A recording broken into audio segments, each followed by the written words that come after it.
I'm Cassandra Wilson, though most people know me simply as Cassie. I'm 34, and everything shifted last Tuesday when I glanced at my lottery ticket and realized those 6 perfect numbers meant I had just become $47 million richer. My hands trembled as I tried to process what I was seeing. Once the disbelief faded, an unexpected resolve took hold. I wouldn't breathe a word of this to anyone. My family and money have never mixed well, and past experiences taught me exactly what silence could protect. If you're tuned in right now, I'd love to see where you're watching from. Before I explain the choice that changed my future, don't forget to like this video and subscribe. I share true stories about loyalty, betrayal, and the thin line between the two. Until that life-altering Tuesday, my existence was painfully routine. I was an accountant at a small marketing company in Portland, earning enough to get by, but never enough to feel truly safe. My one-bedroom apartment on the city's edge was simple, nothing special, yet it gave me a sense of independence. Each morning began at 6 with a cup of coffee and a lingering dread of deadlines and bills. The job consumed me, especially during tax season, when 60-hour weeks blurred into each other. As for my family, complicated doesn't even begin to cover it. My parents, Gregory and Diane Wilson, split when I was 14 and both remarried within 2 years. Dad, a high school physics teacher, chose Stephanie, a real estate agent, whose tastes ran far beyond his paycheck. Mom, Diane, married Warren, a wealthy businessman known for his strict control over every dollar. And somewhere in between all that, I had 2 siblings. My younger sister Lisa, now 30, has always held the family's admiration. She graduated from an Ivy League school, married Paul, a successful surgeon, and settled into a picture-perfect suburban life with their 2 beautiful kids. My brother Jason, 36, couldn't be more different. Bright and charismatic as he is, stability has always eluded him. He drifts between jobs and relationships, treating family loans like a revolving door. The routine never changes. A frantic call, heartfelt apology, a promise to repay, followed by silence until the next financial disaster strikes. And the rest of the family wasn't much simpler. Aunt Martha, Mom's younger sister, was the rare exception, genuine, kind, and steadfast. She taught elementary school, scraping by on a modest paycheck, yet somehow managed to be there whenever someone needed her. Her aging Honda rattled like it might fall apart at any moment, and her tiny apartment overflowed with books, plants, and warmth. Complaining simply wasn't in her nature. The same could never be said for Aunt Heather, Dad's older sister. She'd married into wealth and made sure no one forgot it. Holidays with her were a masterclass in condescension. Subtle jabs about my job, my modest apartment, and my lack of a husband.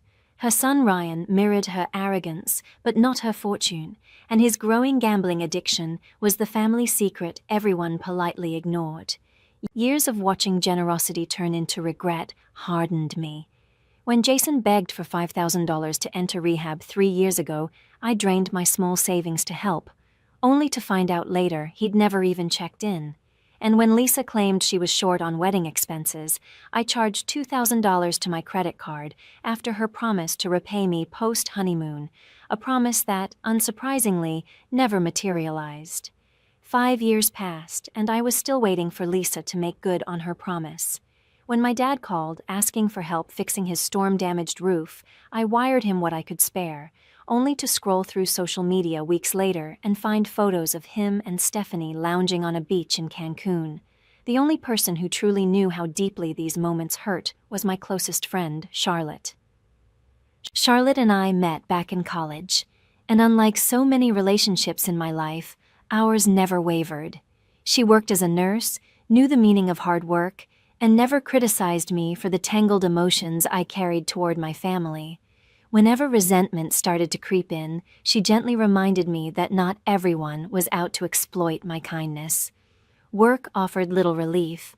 My supervisor, Arnold, had a way of presenting my ideas as his own whenever clients were in the room. My coworker, Derek, routinely slipped out early, leaving me to shoulder his unfinished tasks, and somehow he was always the one praised for team effort. Even so, I stayed focused, convincing myself that consistency would eventually lead to recognition. The only small rebellion I allowed myself was a weekly lottery ticket, a harmless tradition that everyone around me mocked.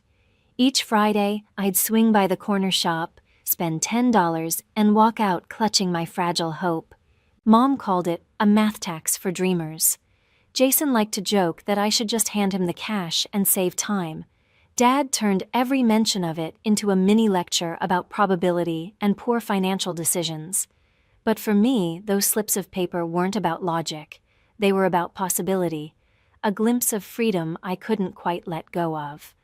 My aspirations were simple: to see more of the world beyond the fog and fir trees of the Pacific Northwest, to maybe pursue a master's in a field that stirred my curiosity, and to finally reach a point where a flat tire or a broken alternator didn't send me spiraling into panic.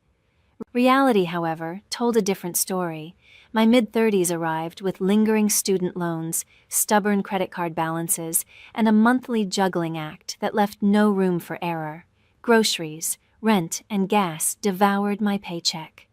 Charlotte and I allowed ourselves the occasional dinner out, but even that required careful planning. I hunted discounts, clipped coupons, memorized sale cycles, and knew exactly where to find the cheapest coffee. My 10-year-old Corolla coughed and groaned whenever the rain hit, yet replacing it was a luxury I couldn't begin to imagine. I had perfected the mask of composure, smiling through conversations while mentally tallying expenses, deciding whether I could afford to accept a dinner invite or if I needed to invent a reason to stay home. That was my reality before everything turned upside down. Life was predictable, occasionally frustrating, sometimes lonely, but steady enough to feel safe. I never imagined that one small slip of paper would rewrite every assumption I held about myself and my family. The irony was that I bought the winning ticket on my 34th birthday. It came at the end of a brutal work week where Arnold, yet again, claimed my cost-saving strategy as his own, earning praise that rightfully belonged to me. Like every Friday, I stopped at Gus's corner market, but this time I deviated slightly from habit. "Happy birthday, Cassie!" Gus called out as I stepped inside. He was a friendly older man who had run that little store for more than 3 decades, always greeting regulars by name. "Thanks, Gus." "The usual, and maybe one extra for good luck," I said, handing him $20 instead of my typical 10. He chuckled, slipping me the tickets. "Birthday splurge, huh?" "Maybe today's your lucky day," he teased with a wink. For once, I decided to pick my own numbers instead of going with random ones. 3 and 16 for my birthday, 12 for my mother's, 21 for my father's, 9 for Aunt Martha's, and 30 for Charlotte's. 6 numbers tied to the people who shaped my life, for better or worse. That evening, I treated myself to Thai takeout, opened the bottle of wine Charlotte had gifted me, and settled in for a quiet celebration.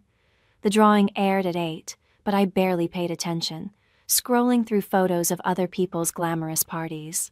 At 8:30, I finally reached for my phone, expecting the usual disappointment. The first number matched, 3. I smirked. The next, 16th. My pulse quickened. Then came 12, 21, and 9. My breath caught. When the final number, 30, appeared, I froze. For a long moment, I couldn't move. This had to be a mistake. I checked the ticket again and again, then rewound the broadcast just to be sure. Each number appeared exactly as printed on my ticket.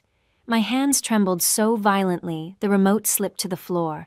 "No, that can't be," I whispered into the empty room. But the lottery's official site confirmed it. I was the sole winner of $47 million. After taxes, my share would come to roughly $28 million, an amount so vast it felt surreal for someone who, just hours earlier, had celebrated a 10% discount on laundry detergent. Sleep was impossible that night. Instead, I sat in the glow of my laptop, diving deep into stories of lottery winners and what became of them. What I found was unsettling. Articles chronicled shattered families, ruined friendships, and once ordinary people destroyed by sudden wealth. There were tales of relatives and old acquaintances crawling out of the woodwork, pleading for handouts, of winners bankrupt within years, lonelier than ever. One headline even called the lottery the fastest route to losing everything that matters. By dawn, I had made up my mind. I would collect the winnings, but no one would know. Not my parents, not my siblings, not even Charlotte, at least not until I had a plan. I needed time to understand how this fortune would change my life before anyone else tried to shape it for me. That morning, I called in sick for the first time in 3 years and booked a meeting with Philip Montgomery, an attorney who specialized in estate and financial law. His firm occupied a sleek office tower downtown. Sitting in the waiting area, clutching my purse with the winning ticket inside, I felt completely out of place, an ordinary woman holding an extraordinary secret. "Ms. Wilson," he greeted warmly, extending a hand.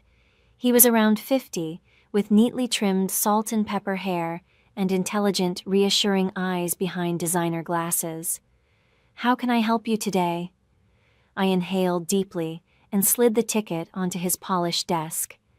"I need to claim this," I said quietly, without anyone knowing it's me. His eyebrows lifted for just a second before professionalism took over. "I see," he said calmly. "Well, you've come to the right place." For the next 2 hours, Philip walked me through my options. In our state, winners could remain anonymous by claiming through a trust or a legal entity. He detailed how to create a blind trust, how taxes would be handled, and why assembling a team of financial experts was essential to preserving wealth. The most common mistake, he cautioned, is sharing the news too soon. Once word spreads, there's no undoing it. I nodded, grateful to hear confirmation of what my instincts already told me. "I want to handle this properly," I said. "I don't want this money to destroy my life." Leaving his office with a folder of documents and a detailed checklist, I felt an odd blend of exhilaration and unease. I had more money than I had ever dared to imagine, yet not a soul I could tell. From that day forward, I would live 2 lives, one as the same overworked accountant everyone knew, and another as a woman quietly sitting on millions. During the following 2 weeks, Philip and I set up the trust, claimed the prize, and built investment accounts. Together, we constructed a long-term plan that would ensure financial security for the rest of my life, even if I lived to 100. The money existed now, real, tangible, sitting quietly in accounts with my name on them, yet nothing in my routine reflected that fact. I still trudged to the office every morning, exchanged the usual small talk about bills and deadlines, and drove home in the same weary Corolla. The weight of secrecy began pressing down on me, a strange mixture of power and isolation. I started to think about my family more often. Would they celebrate with me if they knew, or would I simply become a resource to exploit, a never-ending supply of cash in their eyes? The uncertainty gnawed at me until one sleepless night, an idea began to take shape. What if I could uncover their true nature without ever exposing my secret? What if I could quietly test their loyalty before deciding who, if anyone, deserved to share in this fortune? By morning, the plan had solidified. I would stage a financial emergency, not something catastrophic, just serious enough to matter. I'd approach each relative with the same story and the same plea for help. Their responses would tell me everything I needed to know. Before moving forward, I scheduled another appointment with Philip to ensure all financial protections were airtight.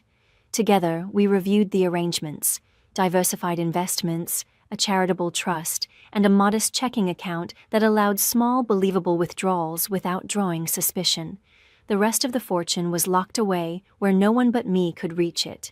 "Everything's set, Cassandra," Philip said, handing me a folder. "Your financial future is untouchable. You could walk away from your job today if you wanted to." The notion was tempting, but I shook my head. "If I suddenly quit, everyone would notice," I said. "I'll keep working until I know my next step." That evening, I invited Charlotte over for dinner. We sat out on the tiny balcony, glasses of wine catching the sunset light. I hadn't told anyone about my secret wealth, but the loneliness of it all pushed me to share at least part of my plan with her. "I've been thinking of running a little experiment," I said cautiously.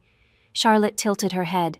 "What kind of experiment?" I hesitated, then told her, "I'm going to tell my family I lost my job and need money. I want to see who actually helps, who cares enough to be there when I'm the one in need." Her brows knit in concern. "Cassie, that sounds manipulative. Why would you do something like that?" "Because I'm exhausted from being the dependable one," I replied, avoiding her gaze. "I want to see if any of them would do the same for me." Charlotte sighed, setting her glass down. "But deceiving them? That's not you. Why not just talk to them? Tell them how you feel?"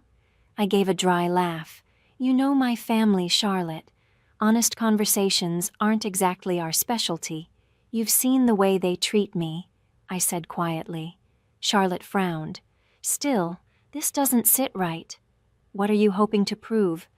"I'm not trying to prove anything," I answered quickly, though even as the words left my mouth, I knew they weren't entirely true.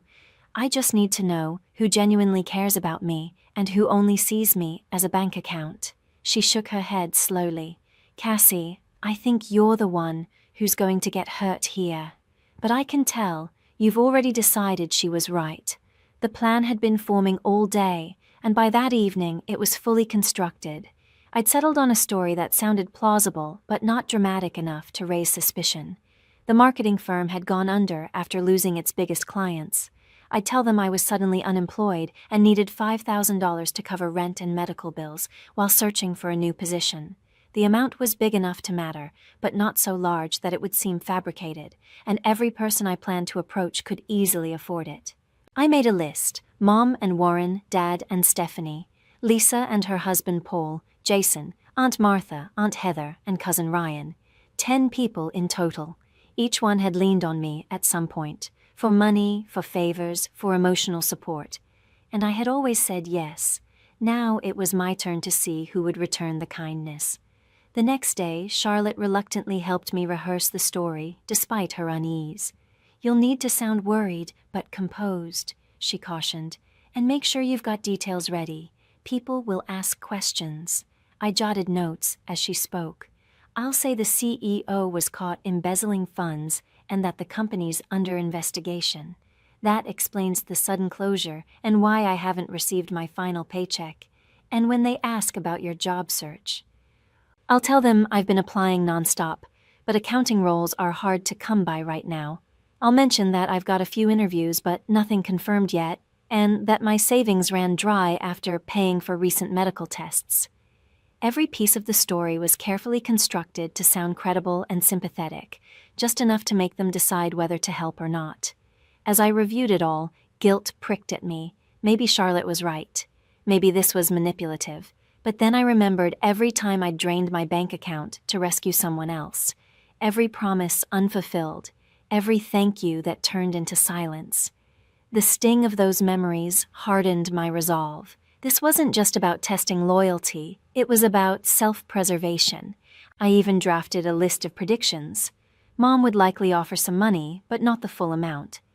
Dad would turn it into a lecture about budgeting and maybe send a token contribution. Lisa would claim the kids' expenses made it impossible to help. Jason wouldn't even pretend. Warren and Stephanie would dismiss me outright. Aunt Heather would moralize about poor financial planning. And Ryan would probably ask me for money instead. Ryan, I knew, would likely offer empty assurances, promises to help that would dissolve into excuses the moment money was mentioned.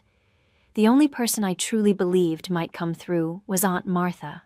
Though she had the least to give, she had always been the one to show up, no matter how inconvenient or costly it was for her. Still, I tried to temper my expectations. $5,000 was no small sum for a public school teacher living on her own. The plan was finalized. Over the coming week, I'd reach out to each relative one by one, tell the same carefully rehearsed story, and observe their reactions. Only after that would I decide who was worthy of learning about my secret fortune, and who had already shown me what I needed to know. With a strange mix of nervous energy and determination, I picked up my phone and made the first call. I decided to start with my mother. Diane had always painted herself as the selfless matriarch, often reminding us how she'd set aside her own ambitions for the sake of her children.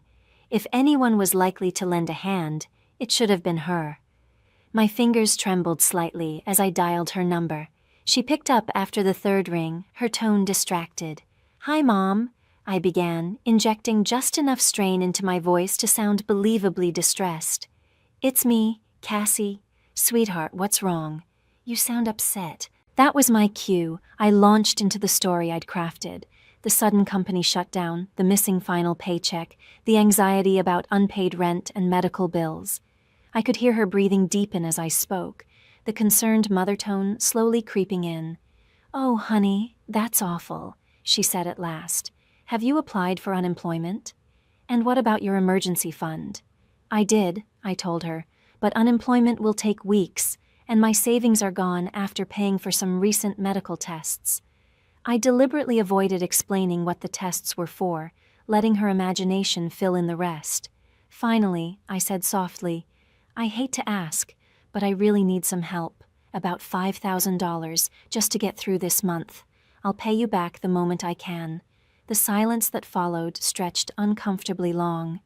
"Oh, Cassie," she sighed at last. "You know, Warren and I just put a down payment on the lake house. Things are tight right now." Her voice hardened slightly, slipping from concern to justification. "Maybe you should talk to your father, or Lisa. Paul's doing well at the hospital." "I'd rather not ask Dad," I said truthfully. "And Lisa's got the kids and all their private school costs." "Well," she replied after a pause, "let me see what Warren says, but I can't make any promises. You know how particular he is about, well, you know." I did know. Warren had made it clear since day one that his finances didn't extend to me. His money was for my mother, and the children they never ended up having. "Okay, Mom," I said quietly, "just let me know soon. The rent's due next week." "I will, honey, and I'm so sorry about your job," Mom said softly. "But these things have a way of working out for the best. Maybe it's time to consider a more stable career." After ending the call, I jotted down her reaction in the journal I'd started for this experiment. She'd shown sympathy, yes, but her first instinct had been to redirect the responsibility elsewhere. She hadn't said no outright, but I could already imagine how her discussion with Warren would end. A polite apology, an excuse, and no money sent. The following day, I met my father, Gregory, for coffee. I picked a busy cafe downtown, hoping a public setting might temper his response. As soon as I sat down, he gave me a once-over. "You look tired," he said matter-of-factly.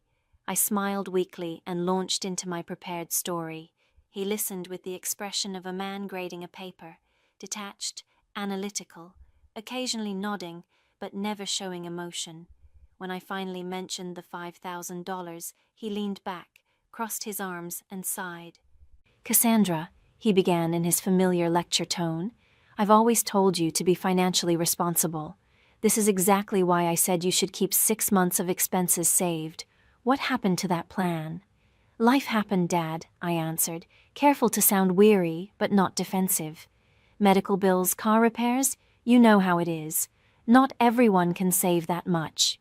He shook his head slowly. "And now you expect others to bail you out. Have you looked at your spending habits? Do you really need to live in that area? What about your streaming subscriptions?" The conversation dragged on for 20 long minutes as he dissected my supposed financial mismanagement, lecturing me about budgeting, employment trends, and the virtue of sacrifice. He never once mentioned actually helping. "I'd love to assist you, Cassie," he finally said, patting my hand in what was meant to be a comforting gesture. "But Stephanie and I are preparing for retirement. Touching those funds would be irresponsible. You'll thank me later. This experience will build character. Sometimes hitting bottom teaches us what truly matters." I smiled faintly, blinking back tears that weren't entirely part of the act. Even expecting this kind of response didn't soften the sting of being dismissed so easily. Next on my list was Lisa. I drove out to her pristine suburban home that Saturday afternoon. Paul was away golfing, which meant we could talk in private. "Cassie, what a surprise," she said brightly as she opened the door. "The kids are at swim lessons. Come in." The house looked like something out of a lifestyle magazine. Polished floors, designer furniture, family portraits perfectly arranged on every wall. We sat in her gleaming kitchen, sipping lattes made with the kind of espresso machine that probably cost more than my car. When I told her about losing my job, her hand flew to her mouth. "Oh, my God, that's terrible," she gasped, reaching across the marble island to squeeze my hand with perfectly manicured sympathy. "I can't believe they'd just shut down like that." "Poor you," Lisa said, her tone soft and eyes wide with concern. For a fleeting moment, I thought maybe she would surprise me. Maybe she'd step up when it mattered. Then I mentioned the $5,000. Her expression flickered, sympathy fading into polite discomfort. "Oh, well, this really isn't the best time," she began, glancing away. "We just bought the new Audi last month, and the kids' tuition payments hit us hard. Plus, we're remodeling the master bath." She gave a small, uneasy laugh. "Paul handles most of our finances, and he's very strict about what we spend." "I understand," I said softly. "I wouldn't ask if it weren't urgent." I know," she said quickly, her voice a touch too bright. "Let me talk to Paul and see what we can do. Maybe we can help with a smaller amount. Or, hey, maybe you could stay here for a while? The guest room's full of boxes right now, but we could clear it out." I smiled, pretending to consider it. "That's kind of you, but I need to stay in the city for interviews." She nodded, promising to call once she spoke to Paul, though her averted gaze told me exactly how that conversation would go. Jason's response was worse. I texted him the same story, adding enough detail to sound genuine. His reply came within minutes. "That sucks, sis. Really tight right now myself. We'll call you later." He never did. My follow-ups went ignored, and when I tried calling, his phone went straight to voicemail. The silence stung more than I expected, especially from the brother who had borrowed thousands from me over the years, always pledging to pay me back once things turned around. When I called Stephanie, my father's wife, she didn't bother disguising her indifference. "Cassandra, I know this must be stressful," she said briskly, "but Warren and I simply aren't in a position to assist right now. Maybe this is a chance for you to reevaluate your finances. Have you thought about finding a roommate or moving to a cheaper area?" I reminded her that I'd helped fund repairs for their vacation cabin the previous year. Her tone sharpened instantly. "That was different. It's a shared family property, and you've benefited from it too."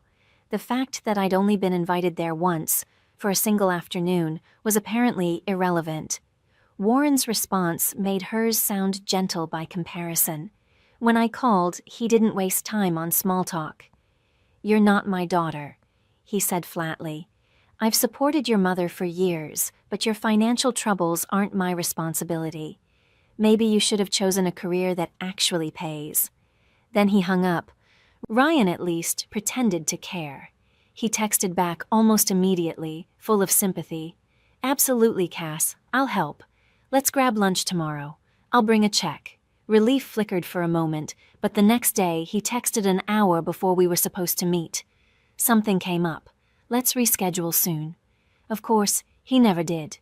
He never followed up, and after a few unanswered messages, Ryan simply stopped replying altogether. Aunt Heather's reaction was the least shocking of all, though it still managed to sting. "Well, Cassandra," she said briskly, "I always knew that company of yours was on shaky ground. I told your father, years ago, you should have taken that position at the bank, but no one ever listens to me." What followed was a long monologue about how various relatives had faced financial hardship and pulled themselves up, without ever resorting to handouts. By that evening, Lisa texted to let me know Aunt Heather was already sharing my supposed financial recklessness with half the family. After a week filled with rejections, excuses, and unreturned calls, I was drained. The experiment had confirmed everything I feared. 7 people who had leaned on me in their worst moments couldn't offer even modest support when the tables turned. Knowing it intellectually didn't make the truth any easier to swallow. Then my phone rang. It was Aunt Martha. "Cassie, honey, your mom told me about the job," she said, her voice warm and full of concern. "Are you holding up okay?" I hadn't even contacted her yet. She'd heard through the grapevine and reached out first. That alone said more than any promise of money ever could. "I'm hanging in there," I said, unable to disguise the emotion in my voice. "Good. Listen, let's have lunch tomorrow. My treat," she said firmly. The next day we met at a cozy little diner near her apartment. Martha looked just as she always did. Silver-streaked hair tied back in a loose ponytail, jeans and a cardigan with mismatched buttons, a kind smile that reached her eyes. She hugged me tightly before we sat down. "I'm so sorry about what happened, sweetheart. That company didn't deserve you anyway." As we ate, she listened intently, asking practical questions about my job search and offering to connect me with some of her retired colleagues who might know of openings. When our plates were cleared, she reached into her purse and pulled out an envelope, sliding it toward me. "I want you to have this," she said gently. "It's $3,000. I know it's not everything you need, but it'll help with rent." I stared at it, speechless. "Martha, I can't accept this. It's too much." "Nonsense," she said, waving away my protest. "Family helps family. And if you need somewhere to stay to save on rent, my sofa folds out into a bed. It's not fancy, but you're welcome as long as you need." Tears blurred my vision, not the controlled, deliberate kind I'd used during the other conversations, but the raw, unexpected kind that came from being seen. "Thank you," I whispered. "Don't worry about paying me back right away," she said, squeezing my hand. "Just get back on your feet, and this time find work that makes you happy." "Life's too short to stay somewhere that doesn't value you," Martha said as we left the diner. She hugged me again before I got into my car. "You're going to be fine, Cassie. You're smart, capable. This is just a detour." Driving home, I held the envelope she'd given me like it was something sacred. $3,000, money I knew she couldn't easily spare. The difference between her kindness and everyone else's indifference hit me hard. The only person who had stepped up was the one who had the least to give. Later that night, I couldn't shake the thought, so I did a bit of digging. What I found made my stomach twist. That $3,000 represented almost all of Martha's savings. She'd been quietly managing complications from type 2 diabetes, and her medication costs had recently gone up. She'd even taken on extra tutoring sessions after school to cover the difference. The realization left me breathless. Martha, the one person who struggled most, had offered me nearly everything she had, freely and without expectation. Meanwhile, my mother had spent $8,000 retiling her bathroom just a month earlier and couldn't spare $5 for her daughter. The next day, I invited Martha to dinner at my apartment. When she arrived, she sank into my old couch, smiling softly, though I could see the weariness in her eyes, lines etched a little deeper than before. I brought her a cup of tea and sat down beside her. "Martha, there's something I need to tell you," I began, my hands trembling slightly. "I haven't been completely honest with you." She looked at me with gentle curiosity, not alarm. "What is it, sweetheart?" "I didn't lose my job," I confessed in a rush. "The company's fine." I made up the story to see who in the family would help if I really needed it. Martha was silent for a few seconds, just studying me. Then she nodded slowly. "I see. Are you angry with me?" I asked quickly, dread tightening my throat. Losing her trust would be worse than any rejection I'd faced that week. Her brow furrowed slightly, but her tone stayed calm. "No, not angry." "Maybe a little sad," she admitted. "Sad that you felt you had to test people to know where you stand." She took a sip of her tea, thoughtful. "But I can't say I don't understand. Our family hasn't always treated you kindly. You were the only one who offered to help," I said quietly. "Everyone else either ignored me or found excuses." Martha sighed, the sound full of weary wisdom. People reveal who they are when generosity costs them something, she said softly. I learned that lesson a long time ago. What do you mean? I asked. She set her teacup down, folding her hands neatly in her lap. My ex-husband Robert, she said. Did I ever tell you the real reason we divorced? I shook my head. The family story had always been vague, just that they'd grown apart over time. I came into a small inheritance when my grandmother passed, Martha said softly. About $50,000. Not a fortune, but for us back then, it felt like a miracle. She gave a wistful smile. Robert immediately started talking about all the things he could do with it, investing in his friend's ventures, starting some big project. I wanted to save it, maybe put it toward a house someday. We argued about it for months. What happened? I asked quietly. One afternoon I found out he'd forged my signature and drained most of the account, she said, her expression calm but tired. He put the money into a restaurant his friend was opening. It failed within a year. When I confronted him, do you know what he said? She paused, eyes distant. He told me it was our money, not mine, and that he had just as much right to it, as though the inheritance being in my name meant nothing. I stared at her, stunned. I never knew. Everyone always said you just grew apart. Martha gave a small, humorless laugh. That version was easier for the family to swallow. Then she reached across and took my hand. The truth is, I learned something hard back then. Some people see you not as a person, but as an opportunity. It's a painful lesson. I'm so sorry, I said, squeezing her hand gently. It was a long time ago, she said with a small shrug, but it taught me something about money and about people. Money doesn't just show who others are, Cassie. It shows us who we are. It reflects our choices, our priorities, our compassion. It's a mirror, if you're brave enough to look.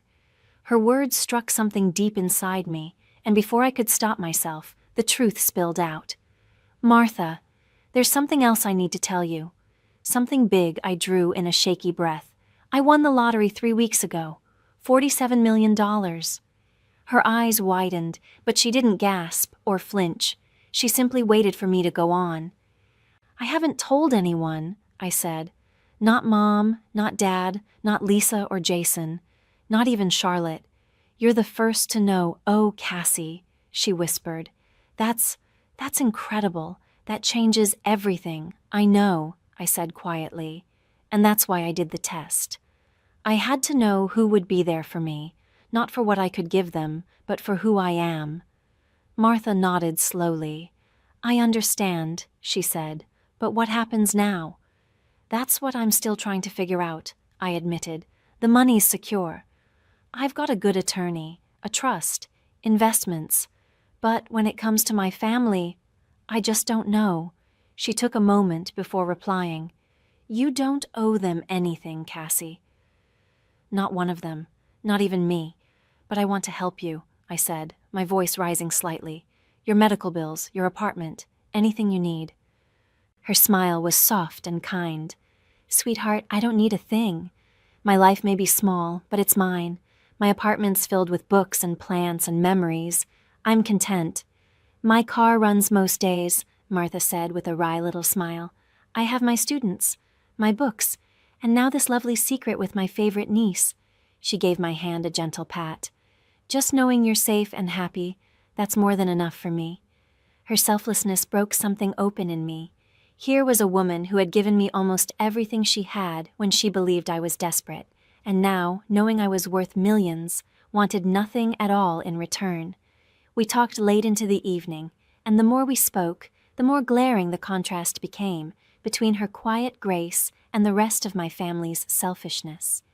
While I'd been carrying out my little test, word of my financial crisis had rippled through the family, not as concern, but as gossip.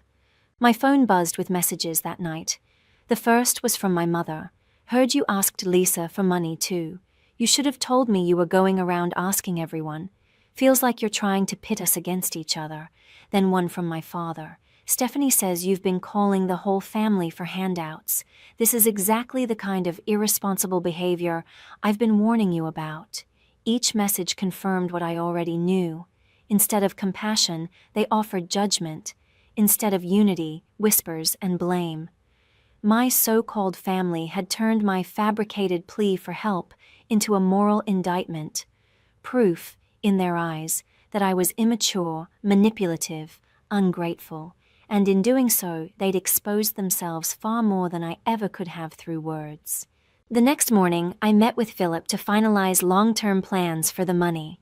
I walked into his office with a sense of certainty I hadn't felt in years.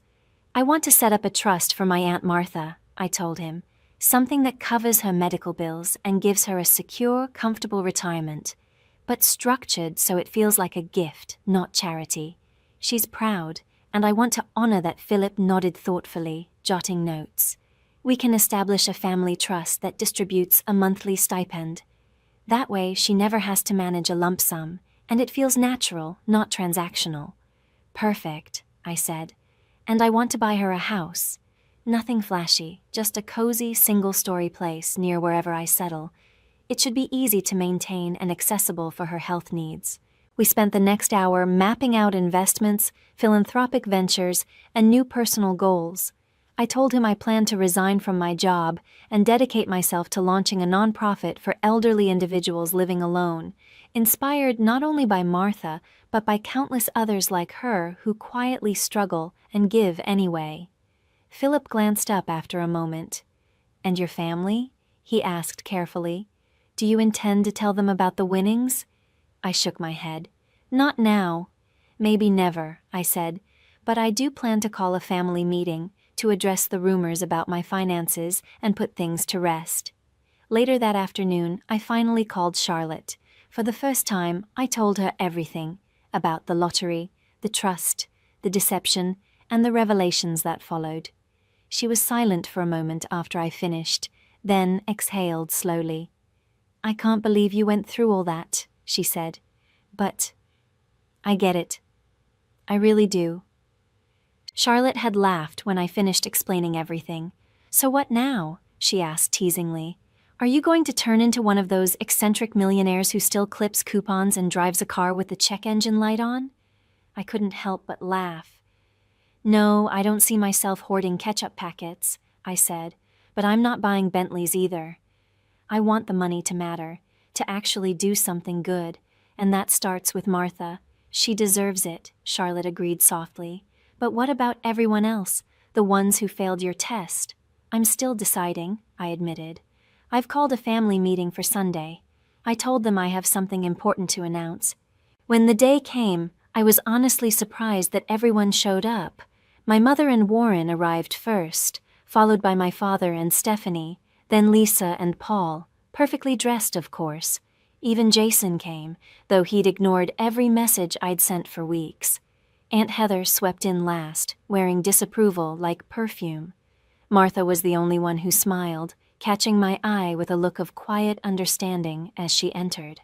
They all gathered in my small living room, glancing around with varying degrees of curiosity and judgment, clearly wondering why I had summoned them. I took a steadying breath and faced them. "Thank you for coming," I began. "I know there's been a lot of talk about my finances lately, and I wanted to clear the air." My mother shifted uneasily in her chair. Jason's attention suddenly dropped to his phone screen. Lisa and Paul exchanged a wary look. "The truth is, I'm doing fine," I continued. "I've accepted a new position, one with better pay and benefits." It wasn't a lie. I had, in fact, named myself executive director of my new foundation, complete with a modest, symbolic salary. "I'll be starting next month." "Well, that's wonderful news," my mother said quickly, relief flooding her voice. "We've all been so worried about you." Around the room, a visible wave of ease rippled through the group. They had expected a request for help, maybe even a confrontation. Instead, they were being let off the hook. "So," my father said, his voice sharp with suspicion, "why all the fuss earlier? Why reach out to everyone for money if you had a new job lined up?" I met his eyes evenly, because the job came through recently. At the time, I was in trouble, and I thought that's what family is for, to help each other when things get tough. A heavy silence fell over the room. Stephanie was the first to break it. "We all have our own financial obligations," she said defensively. "It's not always possible to help, even if we want to." "Of course," I said smoothly. "We all have to decide what, and who, matters most." Then I turned to Jason. "Speaking of priorities, Jason, I couldn't help noticing you never replied when I asked for help. And yet, you didn't hesitate to text me last Christmas asking for $3,000 to cover your rent." Jason's face flushed. I was dealing with some stuff," he mumbled. "I just didn't have any money to give you then." "You didn't even call me back," I reminded Jason quietly. "That wouldn't have cost you a dime." The rest of the meeting unfolded in much the same way, me calmly laying out the hypocrisy I'd endured, them squirming under the weight of their own excuses. No one apologized. Instead, they offered rationalizations, deflections, even attempts to make me feel guilty for making them uncomfortable. It was astonishing how easily concern could twist into self-defense. After an hour of awkward conversation and hollow goodbyes, they filed out one by one, leaving behind the faint scent of expensive perfume and forced civility. As the door closed behind the last of them, I felt something I hadn't expected. Not anger, but relief. I hadn't needed to expose my secret to take back my power. The money had already done something far more profound. It had freed me to see my family clearly and to draw the boundaries I should have drawn years ago. Martha stayed behind, quietly collecting the empty coffee cups and plates. "You handled that beautifully," she said softly. "That couldn't have been easy." "It was easier than I thought," I admitted. For the first time, I wasn't afraid of letting them down. Because I finally understood. They never really saw me to begin with. She smiled, warm and proud. "That's a powerful realization." "So," she asked, "what comes next?" I smiled back. "Next, we start looking for houses." For both of us, a year later, my life bore almost no resemblance to the one I'd lived the night I checked those 6 numbers. I now owned a beautiful but modest home on a quiet tree-lined street, with a garden that greeted me each morning in bloom. Just a few blocks away, Martha lived in her own cozy craftsman bungalow, a single-story place with wide doorways and soft light, designed so she could move easily on the days when her diabetes made walking hard. My nonprofit had become something far bigger than I had dreamed. We offered companionship, home maintenance, and emergency financial assistance to older adults living alone. Many of them, like Martha once had been, overlooked or forgotten by their own families. Within a year, we'd reached over 200 seniors across the city. Charlotte had joined the organization as outreach coordinator, her nursing background and compassion transforming every visit into something meaningful. Our friendship remained unchanged. We still had our weekly wine nights, only now they took place on my sunlit patio instead of my cramped apartment balcony. As for my family, the dynamic had quietly reshaped itself. We still exchanged polite holiday calls, birthday texts, and the occasional strained visit, but the illusion of closeness was gone, and with it, much of the pain.